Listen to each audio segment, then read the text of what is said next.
Дорогие милиционеры, гражданские служащие Министерства внутренних дел, я очень надеюсь на то, что вхождение в должность нового министра внутренних дел произойдет безболезненно.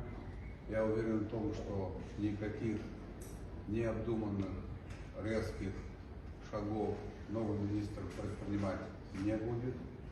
Я рассчитываю на то, что те тенденции, которые были заложены за последние 3 года, будут продолжены. Ситуация в стране непростая. Хоть мы и имеем по отдельным направлениям, скажем так, неплохие результаты, общество требует, чтобы работа правоохранительных органов в целом и Министерства внутренних дел в частности была еще более наступательной. Понимаем проблемы, которые стоят перед Министерством внутренних дел, понимаем, что необходима поддержка, еще большая поддержка со стороны государства. И я хотел бы вас проинформировать о том, что буду предпринимать все возможные усилия для того, чтобы поддержать Министерство внутренних дел. Мы будем ставить вопрос перед российскими коллегами о поддержке дополнительной. Мы будем изыскивать какие-то возможности внутри страны с тем, чтобы человек в форме, сотрудник Министерства внутренних дел, выполнял свой долг должным образом и был защищен государством.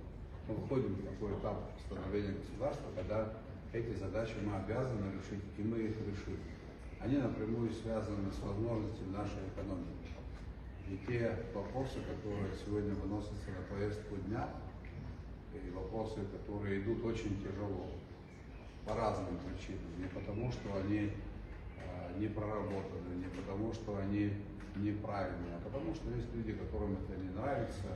Мы вместе с вами должны эти вопросы решить, и это будет обязательно отразиться на жизни и деятельности, в том числе сотрудников Министерства внутренних дел. Еще раз, пользуясь случаем, хочу вас поблагодарить. Несмотря на то, что я бываю по отношению к вам строг, это не потому, что я вас не люблю, а потому, что я на вас в большей степени, чем на кого-либо рассчитываю. Других у нас нет. Нашу Родину необходимо защищать. Это ваш долг, и вы лучшие сыновья нашего Отечества. Каждому из вас желаю благополучия. Вальтер Сергеевич остается в наших рядах, никуда он не девается, и он будет помогать дальше. Спасибо за внимание.